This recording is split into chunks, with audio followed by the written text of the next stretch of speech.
চৰকাৰে পদক্ষেপ গ্ৰহণ কৰিছে মাহিলী 2 পৰা 2.5 লাখ টকা দৰমহা হ'ব আৰু সেই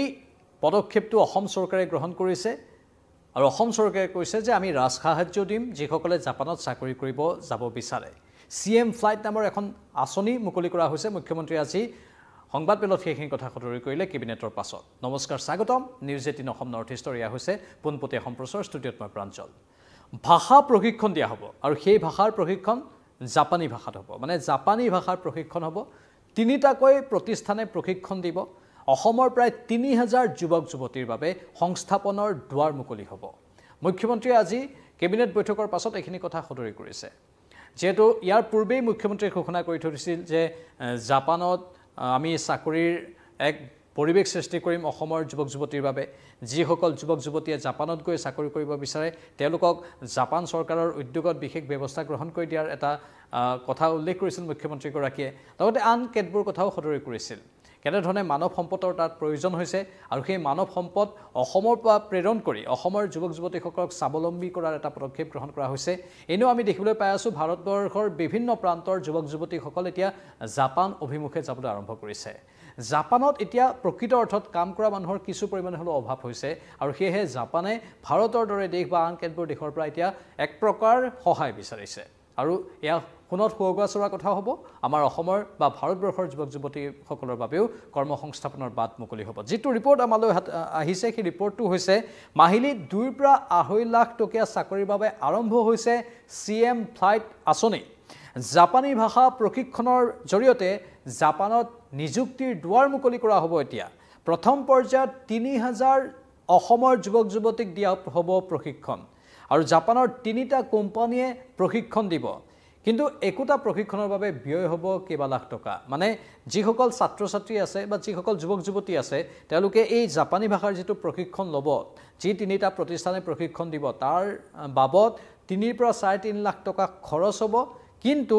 প্ৰশিক্ষণৰ বাবে 1.5 লাখ টকা ৰাজ সাহায্য অসম চৰকাৰে দিব মুখ্যমন্ত্ৰী আজি এই আঁচনিৰ কথা ঘোষণা কৰি সদৰি কৰিছে কাৰণ জাপানত কাম কৰিবলৈ হ'লে তাত জাপানী ভাষা জনাটো অতি প্ৰয়োজন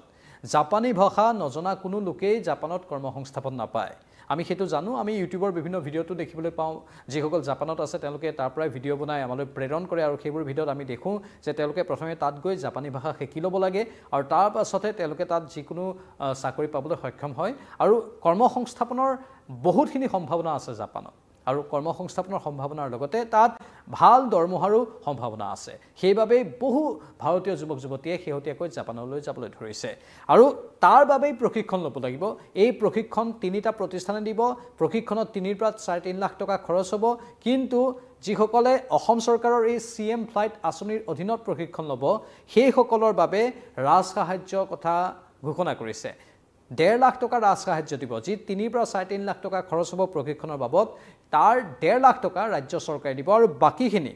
1.5 লাখৰ পৰা 2 লাখ টকা সেই সকল প্ৰশিক্ষাৰ্থীয়ে নিজেই বহন কৰিব লাগিব মানে এটা পৰ্যায়লৈকে নিজে খৰচ কৰিব লাগিব প্ৰথম অৱস্থাত প্ৰশিক্ষণটো ল'ব লাগিব চৰকাৰে তাত ৰাজ সাহায্য দিব পৰৱৰ্তী সময়তহে জাপানত গৈ তেওঁলোকে চাকৰি পাব জাপানী ভাষাটো আয়ত্ত কৰাৰ পাছত আৰু সেই আঁচনিৰ অধীনতে যি সিএম ফ্লাইট অৰ্থাৎ সিএমছ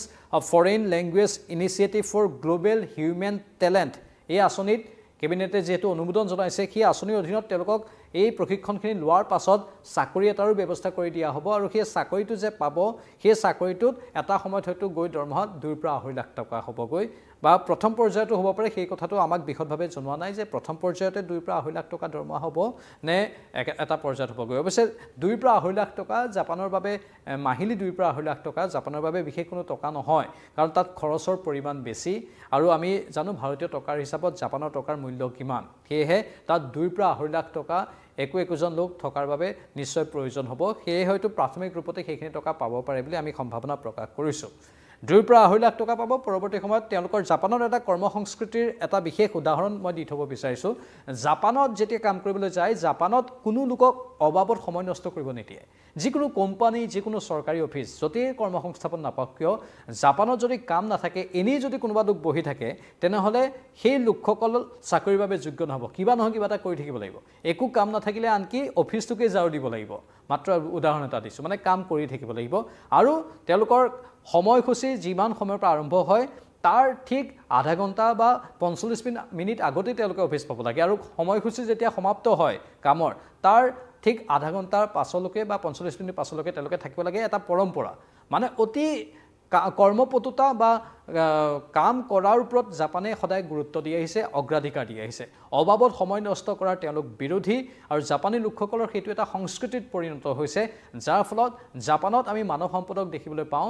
প্ৰতিটো সময়তে কাম কৰি থকা আৰু সেই কাম কৰাৰ যিটো প্ৰৱণতা তেওঁলোকৰ কাৰ্যালয়সমূহত দেখিবলৈ পোৱা যায় সেয়েহে জাপানত কাম কৰিবলৈ যোৱা প্ৰতিগৰাকী যুৱক যুৱতীয়ে মানসিকভাৱে সেই ব্যৱস্থাটোৰ সৈতে খাপ খাবলৈ নিজকে প্ৰস্তুত কৰিব লাগিব অৱশ্যে জাপানত যোৱাৰ পাছত তাৰ পৰিৱেশ পৰিস্থিতিৰ লগত সকলোৱে নিজকে মিলাই লয় আৰু সেই অনুসৰি সেই কামবোৰ তেনেধৰণে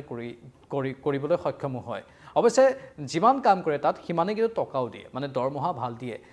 কাম কৰিছে বোলে দৰমহা পোৱা নাই ভালদৰে সেইটো নহয় তাত কাম যিমান কৰা হয় পৰ্যাপ্ত কামৰ পৰ্যাপ্ত মূল্য তাত দিয়া হয় আৰু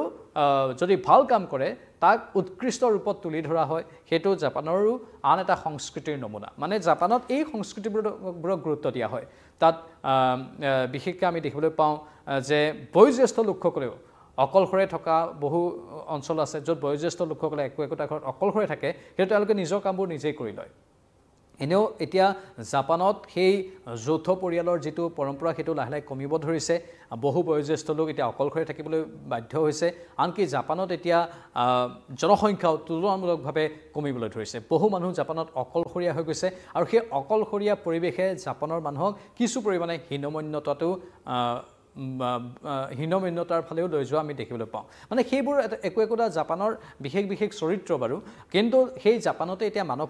সম্পদৰ যথেষ্ট প্ৰয়োজন হৈছে আৰু সেই মানৱ সম্পদৰ প্ৰয়োজন অনুভৱ কৰি এতিয়া জাপান চৰকাৰে বিভিন্ন ধৰণৰ চুক্তি স্বাক্ষৰ কৰিছে MOU স্বাক্ষৰ কৰিছে আৰু তাৰে ভিতৰত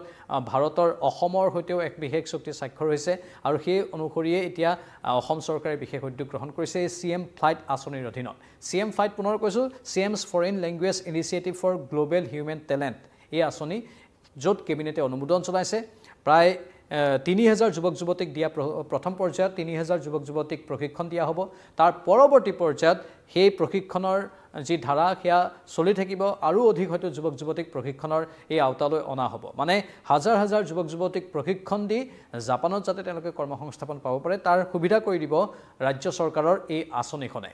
আমি আশা কৰিম ইয়াৰ সুফল অসমৰ যুৱক যুৱতীয়ে পাওক আৰু প্ৰকৃত অৰ্থত ভাল কাম হওক আৰু অসমৰ যুৱক যুৱতীৰ বাবে এটা সুস্থ পৰিৱেশ সৃষ্টি হওক সেইটো আমি কামনা কৰিম আৰু বাকি ৰাজ্য চৰকাৰে যি কাম হাতত লৈছে সেই কামক অধিক উৎকৃষ্ট মানৰ কাম হিচাপে পৰিণত কৰাওক আৰু ইয়াৰ পৰা যাতে আৰু অধিক যুৱক যুৱতী লাভৱান হ'ব পাৰে অসমত যাতে কৰ্মসংস্কৃতিৰ এটা পৰিৱেশ আহিব পাৰে অসমৰ প্ৰতিগৰাকী যুৱক যুৱতীয়ে অন্য ধৰণেও যাতে নিজকে স্বাৱলম্বী কৰিব পাৰে তাৰে আমি কামনা কৰিছোঁ এই ক্ষেত্ৰত আপোনালোকৰ মতামত কি আমাৰ কমেণ্ট বক্সত কমেণ্ট কৰি জনাব পৰৱৰ্তী সময়ত আকৌ আহিম চাই থাকক নিউজ 18 অসম নৰ্থ ইষ্ট নমস্কাৰ